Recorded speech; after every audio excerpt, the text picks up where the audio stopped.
thewellnesscouch.com, streaming wellness into your lives. This is Up for a Chat with Cindy O'Meara, Karen Smith, and Kim Morrison.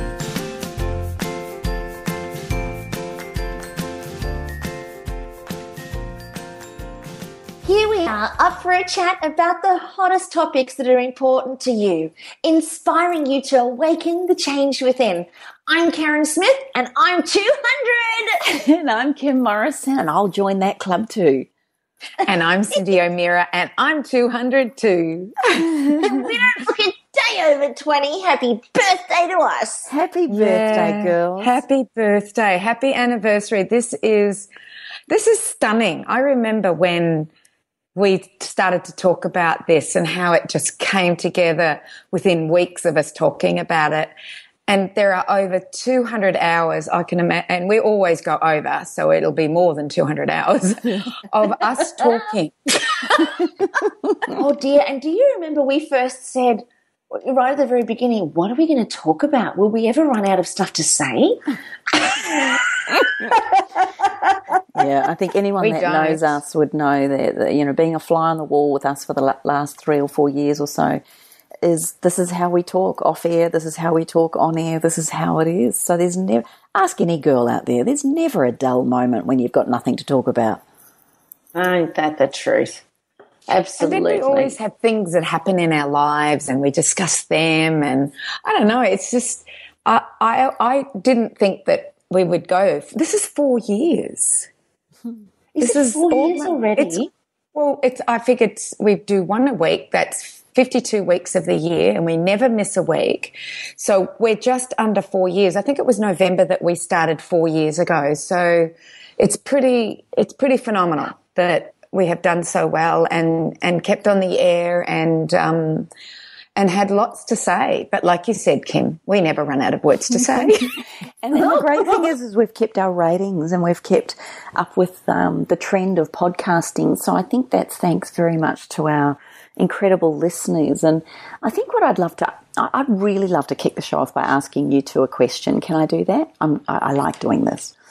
Yeah, I know you're good at it too, Kim. I want to ask you both, what's been the most profound and most interesting thing you've discovered out of podcasting every week? What's been the thing that you've learnt from podcasting as opposed to any other methodology that we've used over the last 4 years? What's been your big take-homes or ahas? That's a really good Who's question. going first? Yeah, it's a good question. Yeah, you go, Cindy. Okay. I like this medium. I think that podcasting is a really easy way to get information. So I love doing the podcast with you, and I always learn so much, and I have tears in my eyes. And when we have guests, I get warm, tingly feelings. I think we, as a friendship, we have just strengthened, and we know so much about each other. And every time we do a podcast, I learn more and more about you. But if I was to speak from somebody who listens to podcasts, and for people who listen to us, and we have some pretty phenomenal emails, and a lot of them are private emails to us on our Facebook page. And I think that by us talking as friends, we touch the lives of so many people. And for instance, Kim and I were reading the most amazing email the other day from a beautiful lady by the name of Beck, and we're actually hoping to get her on the show. And the email was a very long one, and so I read it to Kim. And in bed, yeah, we were laying in bed. The boys were watching football, and we just didn't want to do anything like that, so we just went into my bedroom, and I read her this beautiful letter from Beck. And even like she had been following us for quite some time and had gone on and made changes in her life because of us. But I think the most important thing is that when we did an interview with another young woman who we suggested that she do a blog because we felt that young people needed to hear her story, this got this girl thinking she needs to create a blog about what's happened to her health journey. Just a young girl. And I think I really like that. I feel like we may just be talking, but the people out there are acting, and I'm in awe of them, absolutely in awe of the people out there that act on what we say.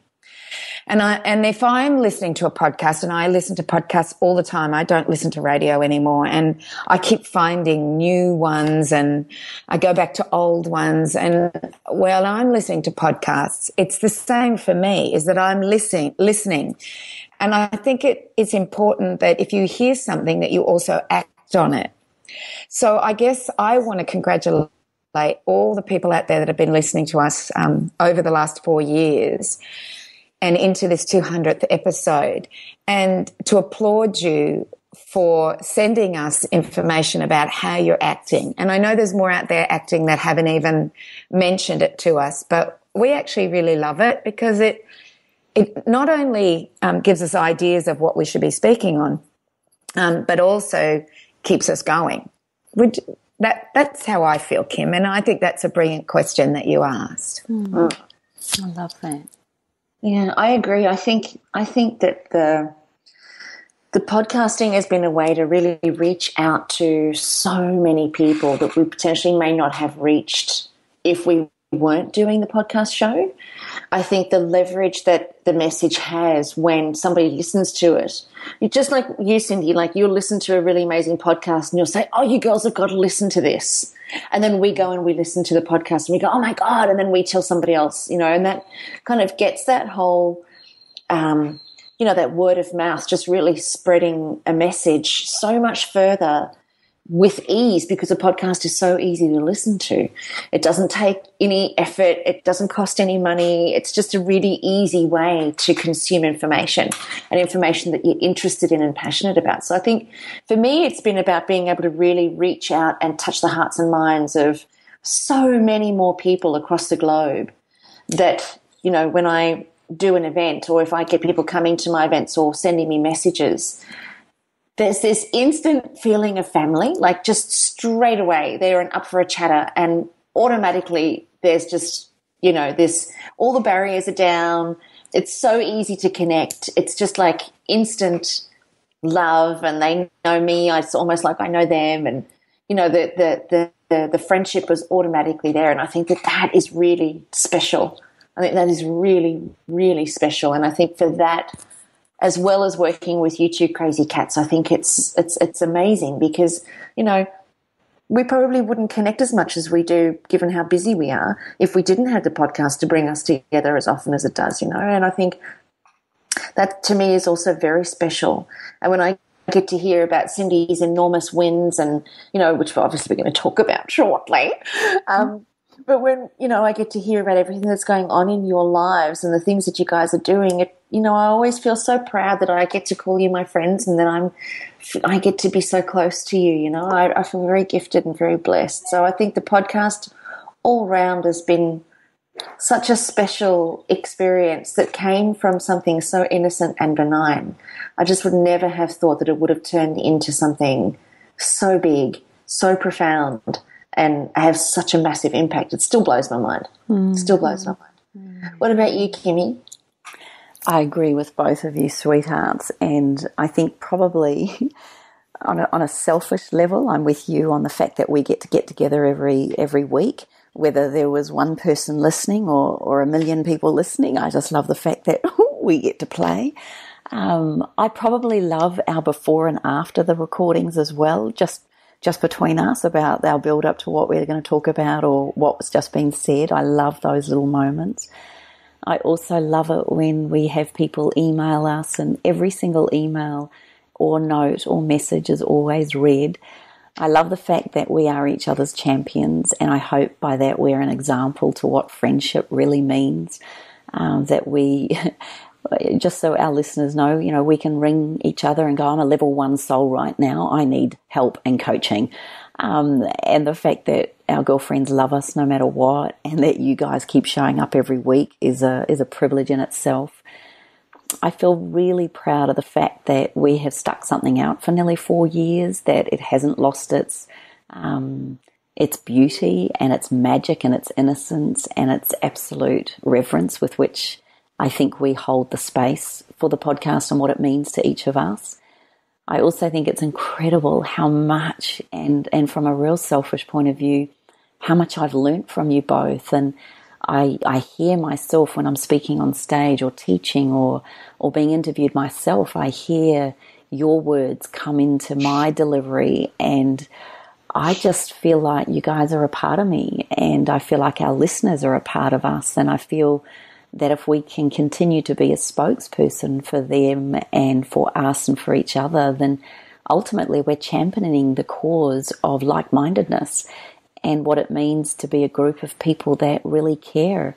You know, I've just about finished my environmental health certificate, and one of the biggest things I realise is the things that we talk about, whilst it feels common to us, it's actually not normal. And I keep having to remind myself that perhaps the group of us in this podcast, our listeners included in that, is we are different, and maybe that's why we're attracted to each other. And I don't say that with ego, I say it with complete and utter inornicity, to take one of your words, Kaz. But I think it's incredible how we have really created a tsunami of people that care so much that they're going out and creating their own podcasts, their own blogs, their own businesses. I mean, the people, I'd love to hear what people have transformed over the last 4 years for themselves, our listeners. You know, has the show impacted you to create that as much as it has for us? So, and I think on a real personal level, I think to have my kids really proud of the fact that we have a show that has had millions of downloads. You know, they look up to me and they go, Mum, I've got a friend at school whose mum listens to you on the podcast. They think that they know me really well, you know, or that they go up to my kids, you know, and they go, oh my gosh, Jacob, we feel like we know you. And I'm like, oh, what did I say? Oh my God, poor Jacob. No. But you said it, Karen. It's like we're part of a family. There's no holds bar here. It is what it is, and there's no rehearsal. There's no pretending. The beautiful innocence with which it began is still here, and I think that's what I love most about it. Is it's just us, raw. Sometimes the sound sucks. Sometimes we don't always get it right. Sometimes we have to stop and start, and I kind of like that authenticity too. I think it's kind of real, and I love that about you two. You are two of my most precious, dearest friends, and I would love and scream to the universe and to every single listener out there, I know they're all jealous that they wish that they could sleep with you both too. I know it. Have we slept together? Oh, we've slept in the same room. Yes, right. So yes, my darlings, it feels very, very beautiful, and I'm very proud. So thank you both, and happy birthday to you both. I really feel honoured to be a part of this with you. Thank you. What was really funny is I really resonated with one of the comments that you made, and that was, you know, you find yourself saying the words that we've heard each other say. So Karen, you'll really appreciate this one. So yeah. I get from my husband, yes, Karen Smith. Oh no, really? Yes. He goes, oh dear, Karen Smith. I have to crack up. I just go, okay. It is her words. Hey, do you know the other thing that I love too is that the power of a podcast is if there was something that you particularly took from a podcast and you want to share that and you don't know how to say it in the same way that Cindy would or Karen would or even I would, the greatest thing is you can go back and listen to podcast number 157 and you'll hear the way Cindy explains that brilliantly. So that's and I love the fact that it's there forever, you know, although that's maybe not a good thing for my kids. But anyway, it's a wonderful thing. It's out there. It is. Yeah. And podcasts are becoming, you know, there's more and more out there. Like I think when we started 4 years ago on the Wellness Couch, there was only the two of us. It was the Wellness Guys and the Up for a Chat girls. And now, you know, you look at the Wellness Couch and the amount of people that are doing quality interviews and quality programs on that. It's become, I believe it's probably one of the biggest health sites in Australia and possibly doing very well around the world. So I look at that we were kind of pioneers, and I always look at the two of you as pioneers. You know, Kim, you were talking about aromatherapy 20 plus years ago, and look at it now. It's become, everybody's doing it and everyone's using it, and the knowledge that we now have about our essential oils with regards to not only how it works internally but externally, and how it works on physical, emotional and spiritual things. It's quite phenomenal. And the fact that we interviewed somebody who's well known in the essential oils, Dr. Z, previously, and Dr. Josh Ash, we must get him on, actually. We must try I've already and get emailed him. Mm-hmm. Good. I'm glad. I'm glad. We really do. And I think, we started off where it was just us, and then interviews, because interviews just give another person a chance to come in, and we learn from them. Like, I remember some interviews, I'm just nodding my head the whole time, and I just learned so much from them. So it's wonderful. Now, Karen, I have a question for you. Oh, because I think that I think this is a really good question for you, and it's come from somebody on our Up for a Chat private messages, and she's doing nutritional medicine, and she's doing it studying via distance in London from a college in Sydney. So she's in London, and she says it seems like it's much the same as here in Australia. There's a huge attack on bloggers and people that are not necessarily qualified but have had an experience. This is what they did, and they want to tell the world, which I think is a fair thing to do. But it's affecting people's belief in nutrition and nutritionists. And this woman feels defeated. She says it's hard to stay motivated. She feels disconnected from her health tribe, and notices the difference in the approach to health in London. So her question is, and I think this is the best for you, is how do you stay motivated when you feel that people just don't care? I think the most important thing for her, I think, is to stay connected to her own journey, because it's not everybody that doesn't care. It's just the people that she's seeing right now. And very oftentimes when we're new to something and we're starting out on our own journey, we'll tend to attract and see a lot of the naysayers and the negativity. We'll tend to see a lot of that because we're still unsure of ourselves and we're still unsure of our own message. And when we're unsure, of course, the world is kind of cruel sometimes, that it can sometimes present us with people that will beat us to a pulp and knock us off our perch. But the important thing is to remember that all that it's doing, from an esoteric point of view, if nothing else, is to look at it and say, well, these people are serving a purpose for me. They're causing me to say, how committed am I to this message? Am I willing to go through some ups and downs and through some negativity in order to get the clarity and to reach the people that need to hear? Am I willing to go through that pain to get there? And it's not really pain. I mean, it's just a little bit of, it takes a little bit of mental tenacity to be able to continue to work through all of that negativity, because on the other side of it are your tribe. They are the people who do want to hear from you, and you'll find you'll accumulate more and more of those people and fewer of the naysayers as your message becomes clearer and more succinct and more specific around your own personal path. And for somebody who doesn't have qualifications, of course it's an uphill battle that you've got to fight with that, because you're going to have people who do have qualifications say that you're wrong. But at the same time, people are not necessarily concerned about an academic experience. What they are concerned about is your experience and how they can learn from that. Because anybody can read a book, but when you put your own personal experience on top of or aside from, that's really what people are diving into and that are desperate to find out about it. And I can honestly say in the 11 years that I've been doing this work, nobody's ever asked to see my psychology degree. Nobody has ever asked to see any of my qualifications. And I think it's purely because you become so focused and so clear in your own message that none of that actually counts. None of that matters, because what you're doing is you're helping people who see themselves in you. And it takes time to build that following. It takes time to build that tribe. And you do have to go through some of those negative people, but if you allow those negative people to stop you in your tracks, then you're never going to get to where you want to go.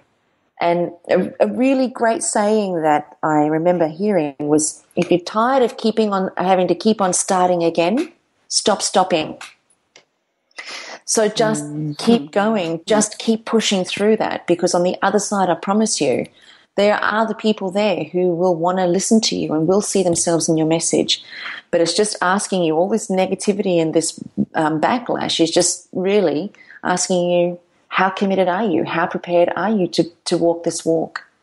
And the more you get committed to your message and you keep walking the walk, the more people you reach. Does that help? Beautiful.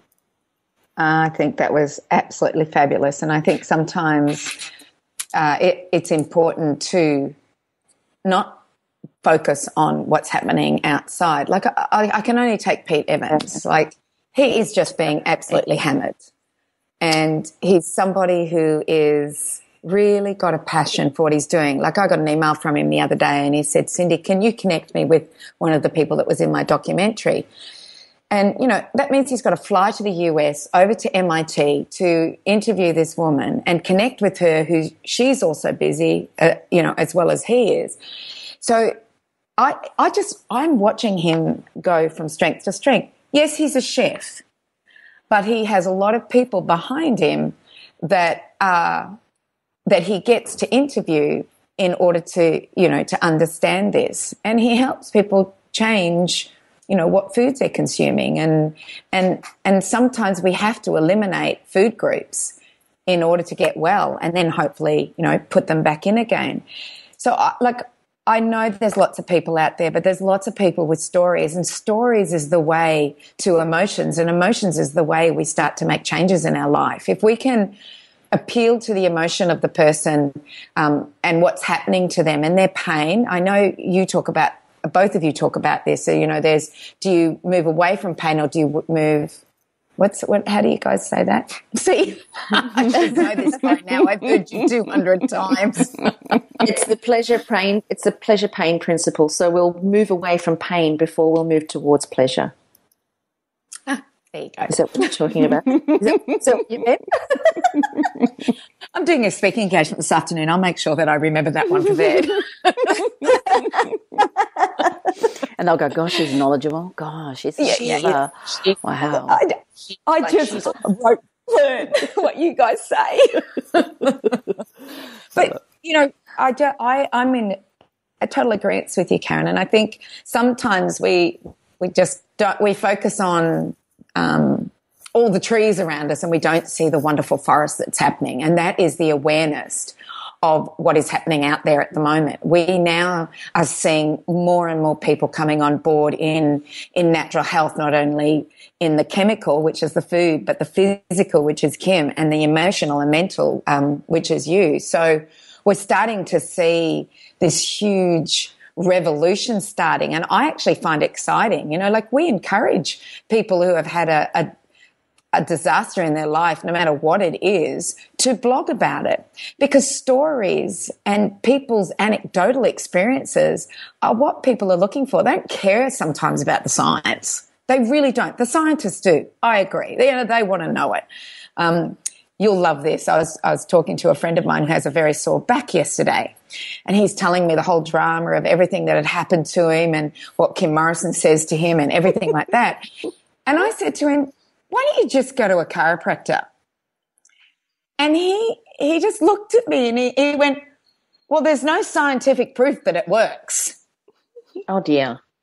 And I just like go, and he says, and he went on about his little science, because he's very, very, well, he's an emergency physician. So, you know, he went on about that, all this. And I said, how many sore backs have you had since I've known you? And he said, probably 3 or 4. And I went, how many have I had? And he went, I don't know. And I said, none. So obviously I'm doing something that you're not doing, and maybe mine's working. He says, you don't lift 100-kilo deadlifts. Is that what he does? And I went, well, stop it. So true. And I could not get to him that maybe he should look at a chiropractor. And then finally he says, well, if I'm going to do anything, I'll go to a spinal physiotherapist. So he has such blinkers about what chiropractic is all about, that he won't even look at that there could be some help out there for him. and Kim, you can now talk about how you tell him what to do for his back. Oh, it's just so funny. We were at the gym the other day, and the other way that I've learnt to handle the naysayers or the people is you've just got to add a bit of humour to it. Either the line, and I teach this in all my programs, is if someone's really having an opinion or they're really at you or they think what you're doing's not right or whatever it is, the minute you get that feeling or you hear that, my line is, oh, okay, that's interesting. Because it is. It's interesting that you think like that, but it also becomes a bit of a numbing statement where you don't have to buy into the story, the drama, or the effect of what has been said. But the other morning when we were at the gym, we're standing there and he goes, I said to him, how's your back going? He goes, yeah, it's not too good. And he goes, I've got this bit of arthritis. And I went, oh, shame. He goes, what? And I went, well, it's probably a microbiome. You're probably not eating some good enough foods, and maybe you should go paleo or even try vegetarian. I mean, look, honestly, seriously, you should be looking at that. Have you also thought about and considered the fact that the skin on your thing with the chemicals that, the phthalates and all the obesogens that you're taking, and maybe that's causing an inflammatory response, which is causing autoimmune disease. And I mean, look, it could be right down to the fact that you're not getting enough sauerkraut in your diet like this. And he just looked at me and goes, shut up, you. Oh, honestly, I couldn't stop myself. I just couldn't help myself. And he still sends me texts and Snapchats today going, oh, whatever, I think I'm going to go vegan like this. And I go, oh, I've got someone you should talk to about that. He goes, of course you have. But on that note, like naysayers and all of that, like we so appreciate what that woman said, because so often we all get it. I want to ask you both, over the last 4 years, here's something personal. What's been your biggest challenge and what's been your biggest champion moment over the last 4 years since we started talking to these beautiful souls that listen to us? I'll go if you want first. My biggest challenge was my daughter Casey. I think that for many months I was a donkey on the edge and really quite frightened about her future. And we had an episode that we discussed that, and I was in the middle of that donkey on the edge. And if anybody doesn't know what donkey on the edge is, it's Shrek. It's donkey. It's dope. Yeah, it's donkey on the edge. But I think that was my greatest challenge in the last 4 years. It's been a huge challenge. And that, by the way, is 12 months and 4 days ago that we started on a journey, and I watched that girl from the minute she knew what she had to do to get herself well, flip her life around, do things that she had to do that she'd never done in her life before, and was quite outside what most people would even consider doing.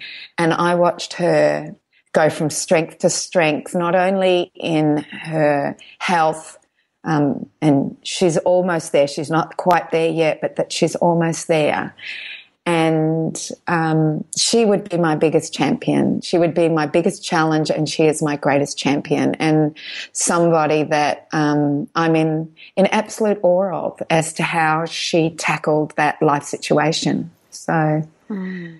And the lovely thing I love about her is that she never once said, I wish I never had my teeth pulled out, and I wish I'd been more of this. She never once said that. Me, in my head, was, chastising myself for not being there and not being somebody who, I don't know, I chastise myself all the time regarding that. But I think that would have been... she just went, okay, well, this is what I got to do. This is why I got to figure it out.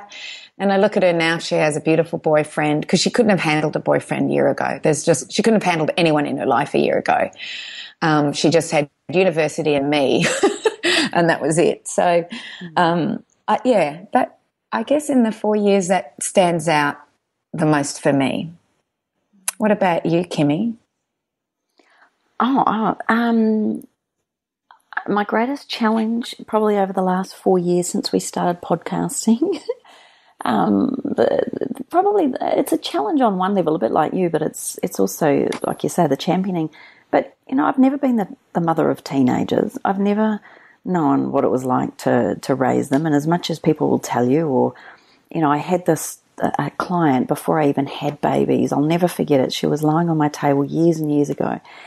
And I said to her, how was your weekend? And she said, oh, it's great. I've got my beautiful teenagers coming home. And I remember at the time going, gosh, beautiful. I've never heard beautiful and teenagers in one sentence before.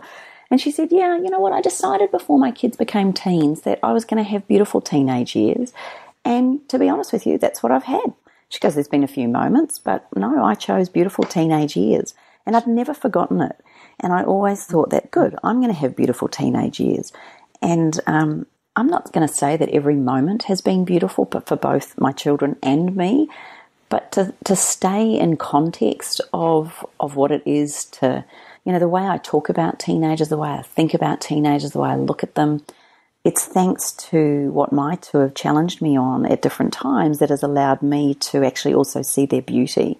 And the fact that even though cognitively parts of the brain aren't quite connected at times, that we all know, other times the magic and the sheer openness and rawness that they share has really given me insight into a world that, you forget about when you've come out the other end, or you step into adulthood, you hope, and you get into adulthood and you kind of forget that you were there once too. So, going through all the different things of schooling, what do they do when they finish? Driving, sex, drugs, alcohol. What are all the topics, the conversations, the openness, the rawness of what it is? And I think as much as a parent you can be an influence over your children from a young age, you realize once they get to teenagehood that what you say doesn't matter a lot of the time to them.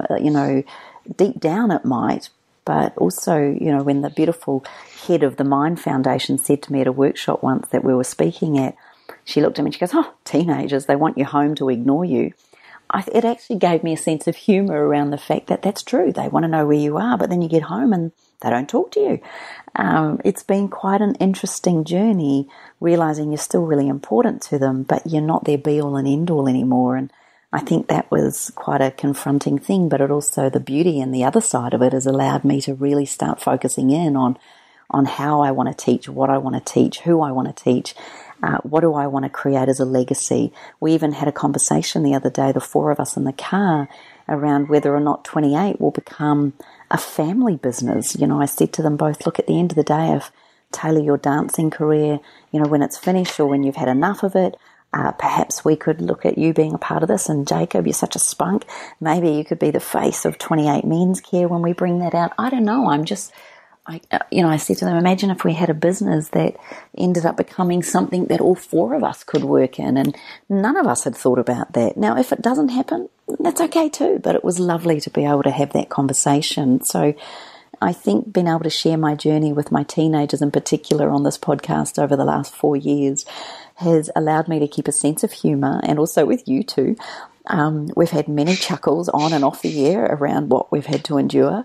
But I think it's been a really beautiful thing that's allowed me to have an open heart going into my business from all perspectives. So, I've really enjoyed that. And I want to thank our listeners for listening to my whole journey with them over these 4 years too. It's been hilarious sometimes. Especially when I meet a complete stranger that goes, oh, Jacob, I feel like I know you. I'm like, sorry. I love what did I reveal this week?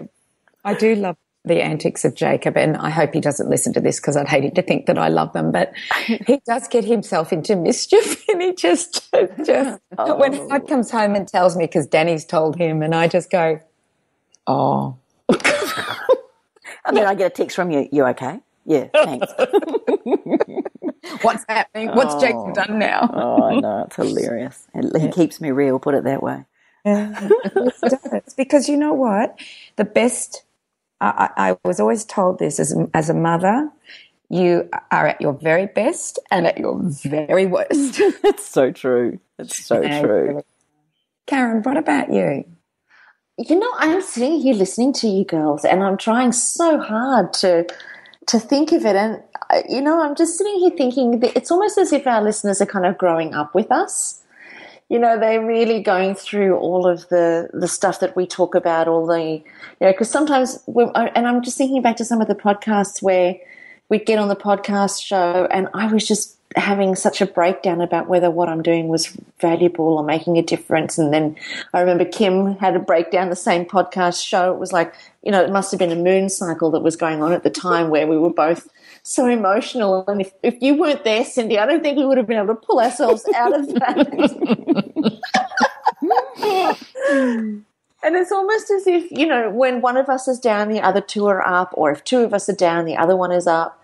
So it's almost as if, like, the listeners are sort of growing up with us and going through the growing pains of Jacob and Taylor and, Casey and the businesses, and they're kind of going through everything vicariously, but with us. And I was actually just sitting, gazing out of the window, listening to you, and I thought, it's so, you look back at those times of your life, and at the time they felt like, for me, even for myself, when I look back at times in my life, it felt like the end of the world.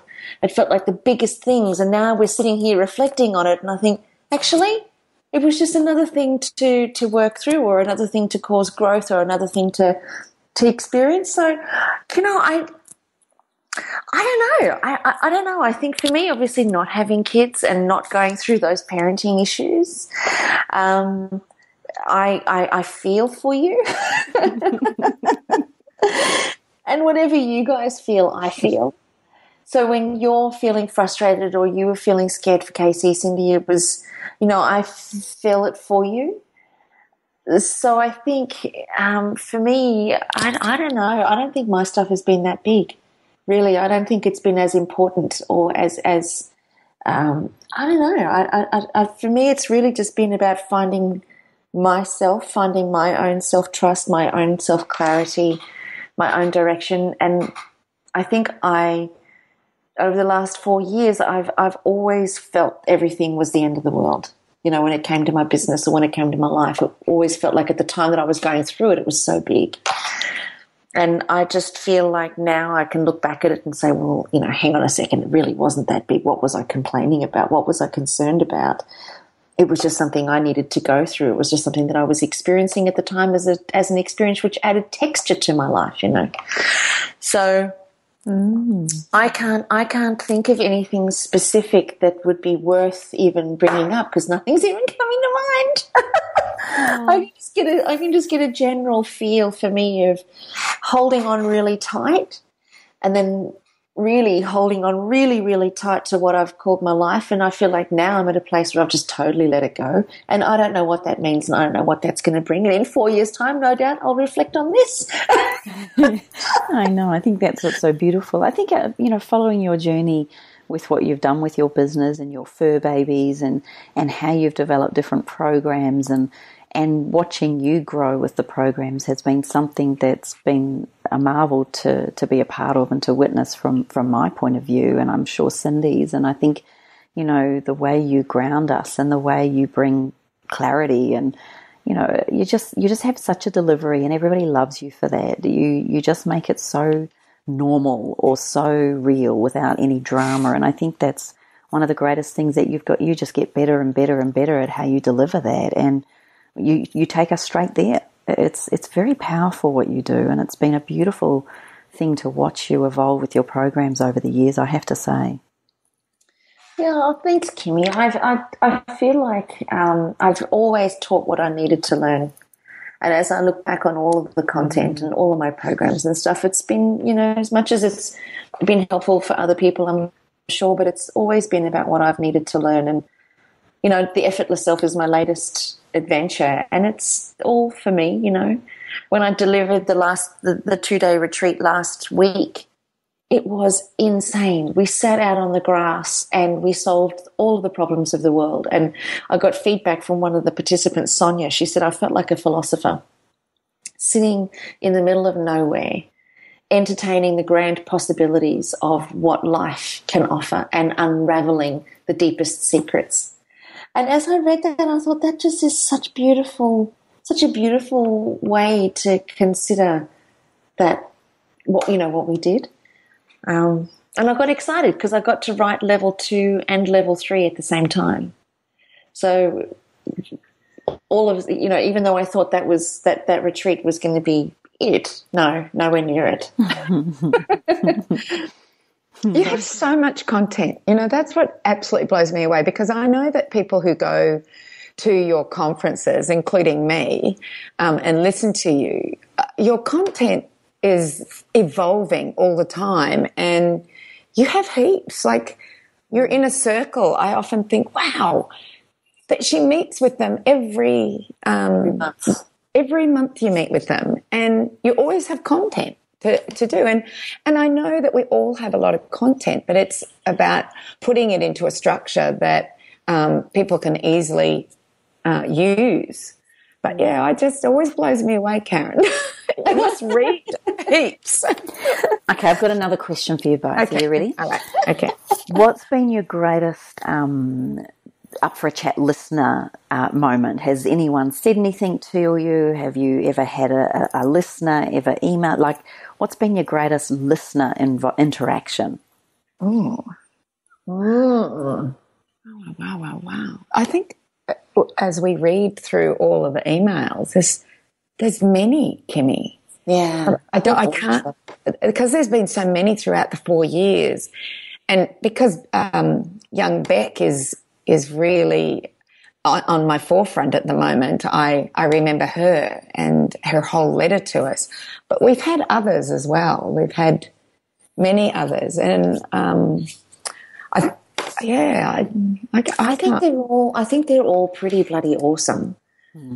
When they reach out to us, when people reach out to us, it's like their heart is on a platter. They're sharing everything that's gone on for them and asking genuine questions, seeking genuine help, or, really wanting to share their gratitude for what they've gotten from the journey of listening to us.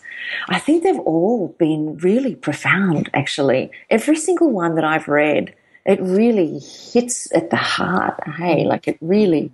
And it stays with me, like, for a couple of days. So I'll read somebody's message and then I'll replay it over and over and over again. I'll think, wow, like it just it stays with me. Where do you both see this heading then? Like, where do you see Up for a Chat going? We're both quiet. New Zealand and Africa. Yes. Actually, yes.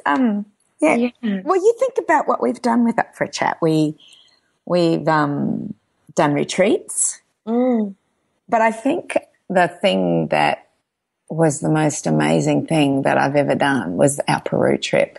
Oh, my God. Absolutely. Yeah, I saw Karen the other day, not you, Karen, the other Karen, because we always had 2 Kims, 2 Karens. I know. There were no 2 Cindys, though, only one. Trust us, there's only one Cindy. But I saw Karen at your event, Karen.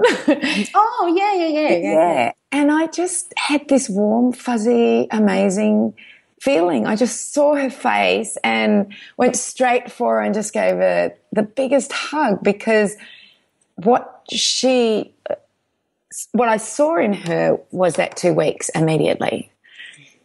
And like Deborah is always messaging now, and that just, I don't know, I think where it's going is, I think these amazing adventures that we're doing, even though we're doing our 1 hour chats, it's really neat to touch or be with people, and I mean touch because we do a lot of hugging, but be with people that have been listening to us and then hear their stories and what they've done and who they all seem to follow each one of our programs or buy our products or whatever it is.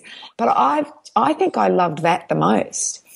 And I think that that's where we're heading. And yeah, so who's going to reveal our 2 destinations of where we're going over the next couple of years? Go on, girlfriend, go on. Oh, me? Oh, look, okay. Oh, look, damn it, okay. We're more excited than anybody else. We've been saving this for our 200th episode to announce, so here it is. It's drum roll. It's so exciting. So I organised the Peru trip, and it was quite fabulous. And so Kimmy is doing the New Zealand trip, and Cindy is doing Africa, and it's very fitting to have Bear Grylls do Africa, let me just say. I agree. Very, very fitting.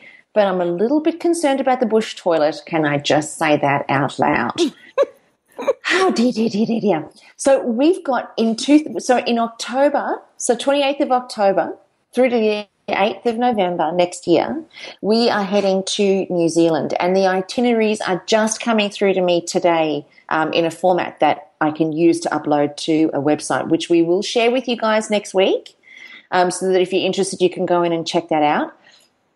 So 28th of October through to the 8th of November next year is New Zealand. Now, Kimmy, is it going to be freezing cold? Look, it's always fresh in New Zealand. Let's not beat around the bush. Especially in the South Island. This is considered spring, so it's a beautiful time of year to see the South Island. I mean, honestly, the baby lambs are everywhere. There's gorgeous, beautiful, amazing flowers in the forests, and the way the whole thing just wakes up. The snow's melting. Where we'll be walking and the hikes that we're doing, it'll certainly be fresh. It'll be like it was cool up in Peru. You know, you've got that real bitter kind of cold wind.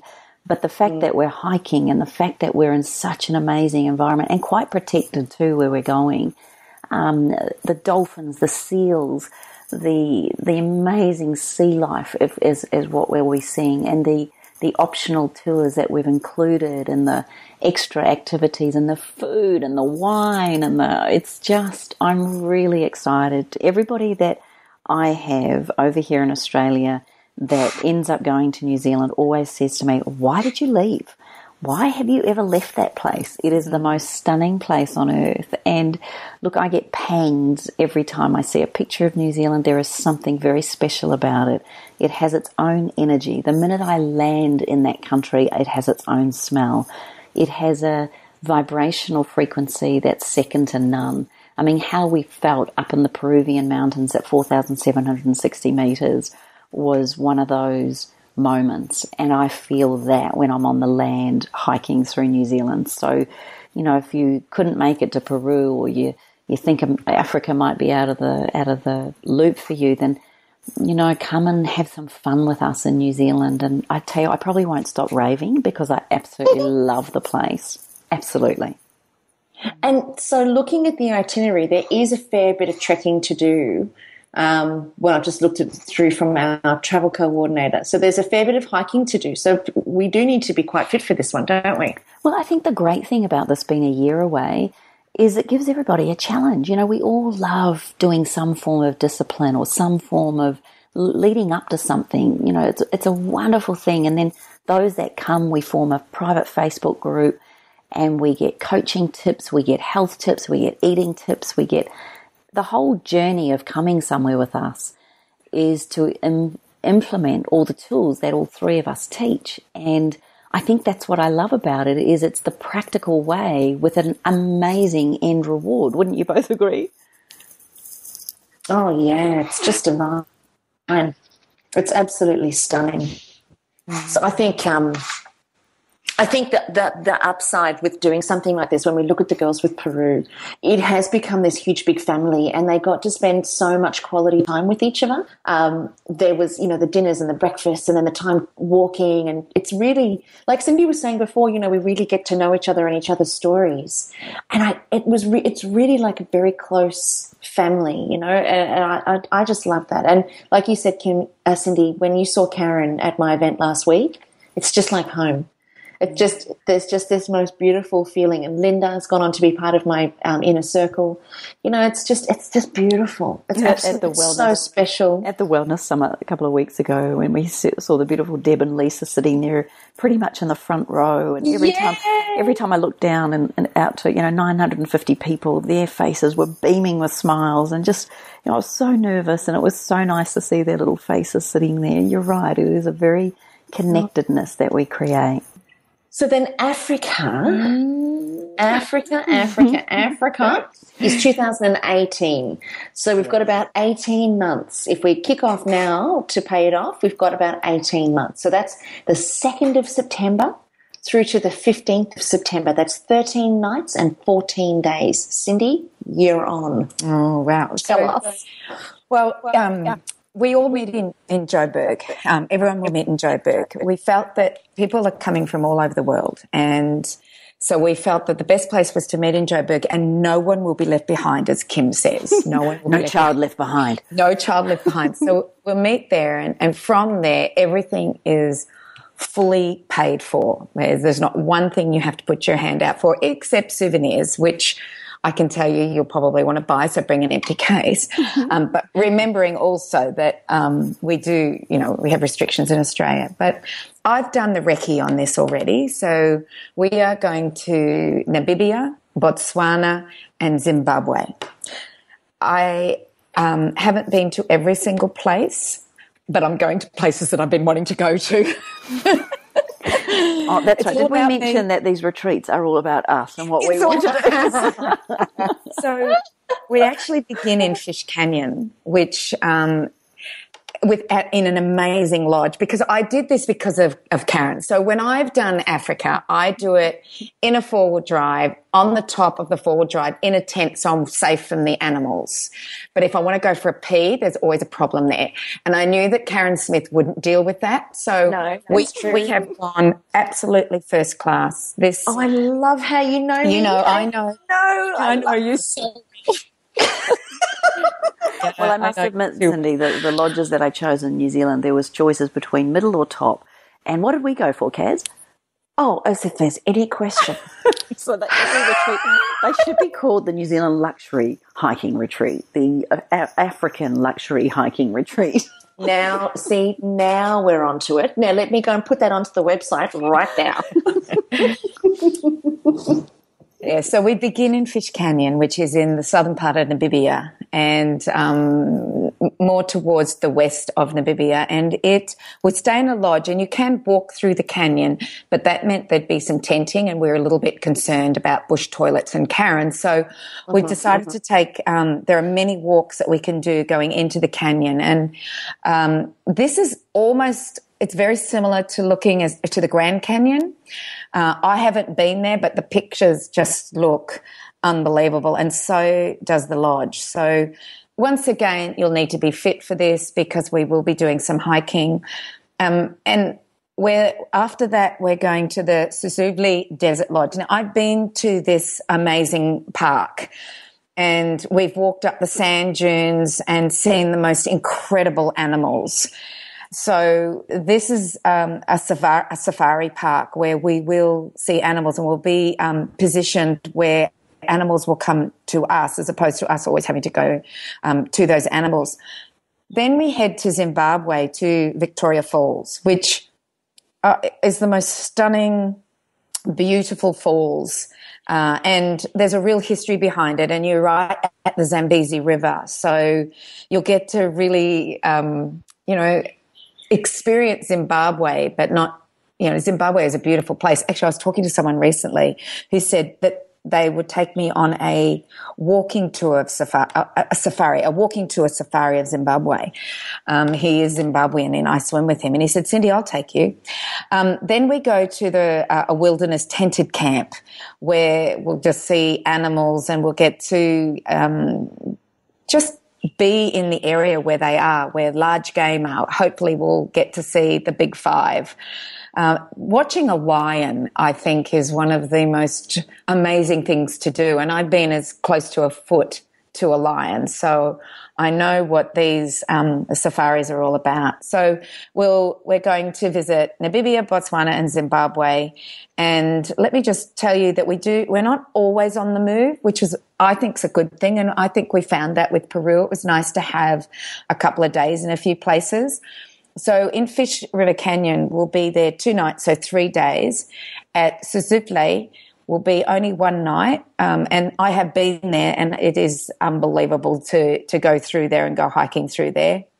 Also in Namibia, when we go to the Victoria Falls 2 nights. And you need 2 nights because there's so much to see. We've got 3 nights in the tented camp, but we go to different locations. So the tented camps move, which is just stunning. Look, and then we go to some pans. Now, pans are like Lake Eyre in Australia. And I'm not sure exactly how we're doing this, but I have been on these pans where I've taken four-wheelers. So you have your own four-wheeler and you go into the middle of the pan and you sleep out in the middle of the pan. There's no light pollution. There is nothing to see but this amazing stretch of salt with no water on it. So it's a salt lake that is empty. And the stars are just phenomenal. And then they talk about, the African culture and how it used to be. And it's a wonderful experience. Oh, my God, Cindy, I wish that was happening next week. I know. Oh, my gosh. So look, both of these trips, I think there's just something magical about the places that we're choosing. And, I mean, do we announce now the other little places that are in the future of our trip? You know that I'm doing a recce to Patagonia in January 2018. Yep. So you are doing that? I'm doing the recce. Yep, I've decided I would do it. You took one for the team. One for the team. Oh, I love it. You're awesome. So Patagonia is 2019, isn't it? Yes, that'll be 2019, but I'll check it out in January. I think it's really important we check these things out. Well, Karen, what was your request after that? What are we doing? Yes. So 2020 French Alps. Are we going to climb the Matterhorn? Okay. Go summer then. And go to Valley Blanche. We're going to go to Valley Blanche and, oh, my God, which is a huge glacier. Oh, Karen, you make me laugh. Oh, honestly. You know what? Okay, so Karen, tell everybody how they can find out more, or where can they go? Because, you're telling everybody that this will come out next week, but they'll hear this next week. So it's actually going to be out when the podcast comes. So tell us where they can come. Well, see, this is the problem that I have right here. The website is still under construction. So what I would suggest to everybody, if you are interested in coming, the best thing that you can do is to actually email me directly. And that's at info@karensmith.com. Email me directly your interest. We only have 15 spots on each trip. And we already have got probably, maybe 6 people on each trip already paying their deposits in the next couple of weeks. So it doesn't leave many spots for everybody, for too many more people to book in. So don't delay. If you are interested in coming on these trips with us, you need to get in straight away and get onto that payment plan, get your deposit paid and secure your spot. So email me immediately at info@karensmith.com. And by the time your email comes to me, it's highly likely that the website will be up.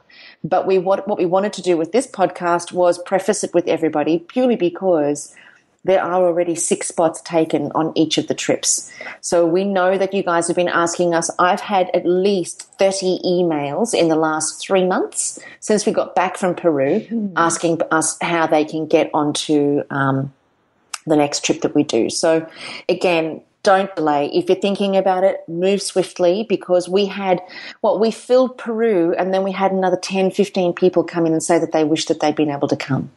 So don't leave yourself in that situation. Just get on board, get amongst it, and shoot me that email. I will send you the itinerary. I will send you the payment plans, what we need for a deposit and when we need it, and then you can make your decisions as to whether you want to join us on these trips. So New Zealand is 12 days and the Africa is 14 days. So, and it's open to couples as well, isn't it? It's not just women. Oh, yeah. And it can be men, sorry. Absolutely. I didn't mean that they had to come with someone. I just meant it can be men, women, or couples is what I meant to say. Yes. Well, I know the African trip. So Safari Frank, who are very good friends of mine, they've created a a charity to help the rhino, because the rhino, because of poachers, they're chopping off their horns. It's just horrible. It's absolutely horrible. But so Safari Frank are friends of mine who have created a charity to save the rhino. And they are the ones that I've travelled with. I travel with them all the time. And they want to come, but like he goes, all right, Cindy, as long as I can come and Valna can come, and then Howard goes, now I want to come, and I think Danny wants to come. And Matt's coming. Yeah, Matt's coming. So all of a sudden, I'm like going, okay, guys, get in fast, because some of these places where we're doing the tent one, especially, there's only so many spaces, and if our families decide to come, there's going to be problems. Oh dear! I think I'm just going to get their own tent. And I just want to say to everybody too, because I know I'm going to get these questions, it's twin share. So the prices that we've got that I'm going to send to you, it's all twin share. So you will be sharing with somebody else if you don't bring a partner. You will be sharing with somebody else. So it's just the best. It's just the most convenient and the cheapest way to be able to get you guys on these treks with us. Because if we were to do it all single, it would be like blown way out of all proportion of all budget. Okay. So just bear that in mind. It is absolutely twin share. And another thing for people to realise is that Namibia is the beginning. This is where they think all humans stemmed from. So there's it's an amazing geographical, spiritual, amazing place. For me, it was like I went home. Even though it's very dry, there was something about that place. And we actually did a podcast of when I came back from Namibia, because I was just absolutely blown away. And that's why we're going back to Namibia, because I want to go back. Well, I'd just like to add that New Zealand is an incredibly spiritual place where all the intelligent people originated from. So, oh dear. I'm just throwing that one in. And on that note, just before we finish up, Cindy, I want to ask you about the news that you received this week. Karen and I are absolutely flipping blown away and excited, and every single listener listening to this is going to feel exactly the same as we do. Tell us what you received notification on this week, Missy. Yesterday morning I actually got it, and I was a bit flipped out by it. So there is the Financial Review does 100 most influential women in Australia, and I am one of those 100. Oh my goodness! Just a little bit excited and happy 200. But what I loved 200s to you. Yeah, what I loved is there's 10 categories, and I'm in one category, and there's 12 people in my category, and the person under my name was Gina Reinhardt. Oh, stop. Under my name. Stop it. Hey, I know. Congratulations, Cindy. I mean, we think you're influential in our world, but to be recognised as one of the top 100 in Australia is so deserved. Amazing. Yeah, so deserved. Yeah, well, getting Sustainability Businesswoman of the Year was, I thought, pretty amazing, and that was for the Sunshine Post to be recognised as in the 100. I was, I went, wow, how did I do that? Because you're awesome. Yeah, thank you. But I am absolutely blown away by it. And you know why I'm blown away by it? Is that Gina Reinhardt's about mining and I'm about health. And I think that the health of the Australian population needs more influence than anything else. And I understand that her influence is elsewhere, but to be influential in the change of the health outcome of Australians is, to me, the ultimate, and I will carry that badge with pride. And I know I didn't do it alone. I have not done this alone. I've had a lot of people behind me, backing, raving fans, as we call them, people who just go, you got to listen to what this girl's saying. It's going to help you, or you got to listen to what this company's saying. And I think that is the way forward, is to have people who believe and trust in us and are creating that tsunami of change that hopefully we will see in the next generation. And I'm actually beginning to see it in this generation. They are gung-ho, Generation Y, in in changing what they believe the baby boomers have created, which is us. Well, it's me. Actually, you're ex, aren't you? You two. I'm the baby boomer. Yeah. We're not that old. They're very angry. So, yeah, it's great. So on the 27th of October this year, there'll be 10 winners for each category, and then there'll be an overall winner who is the most influential woman in Australia. So I go down to Sydney for the gala dinner. I just got my invitation to it. They sent them out. So it's exciting. Are we coming? I don't care. Yeah, you guys can come. I don't care at all. I just got in the 100th. I'm happy. You've already won. That's amazing. Yeah.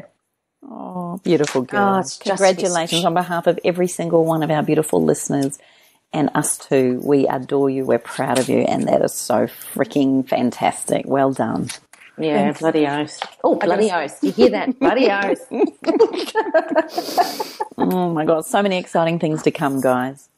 Oh, yeah. Ain't that the truth? Oh, how wonderful. Well, hopefully you guys have absolutely loved today's podcast as much as we have and helped us to celebrate our 200th birthday. Yay. Yay. Yay. All about really looking where we've come from and where we're going. And honestly, I think that you guys joining us on our amazing intensive retreats and treks and adventures that we're going to go on from this point forward each year is just such an honor and such a treat. So just another reminder, if you're interested in coming, email me info@karensmith.com and then I can get all of the information to you so you can make good decisions as quickly as possible to jump on board and join us on either the New Zealand or the Africa trip in 2017, 2018. And 2019, Patagonia, you heard it here. 2020, the French Alps, you heard that here too. Mm-hmm. So on that note, if you've got any questions or comments, go to our Facebook page, allthews.facebook.com/up-for-a-chat. You can also post your questions and comments at allthews.thewellnesscouch.com/up-for-a-chat. Gee, I had to stop and think about that for a sec. So join us here next week on Up for a Chat for our 201st episode of Up for a Chat and become part of the ripple effect that's changing the world. And we love having you on the ride. Tell all your friends, give us 5-star ratings, spread the word. Let's take Up for a Chat to a whole new level for the next, well, when we hit the 300th show. We can't wait to continue sharing the ride with you. You're amazing. Thanks for the love. We're going to see you next week. Bye for now, everybody. This has been a production of TheWellnessCouch.com. Check us out on Facebook and join in the conversation on Facebook.com/TheWellnessCouch. Subscribe to each show on iTunes and check us out on Twitter. The Wellness Couch, streaming wellness into your lives. Whilst the Wellness Couch presenter endeavor to provide accurate and helpful information to their listeners, these podcasts cannot take into account individual circumstances and are not intended to be a substitute for health and medical advice from a qualified health professional. You should always seek the advice of a qualified health professional before acting on any of the information provided by any of the Wellness Couch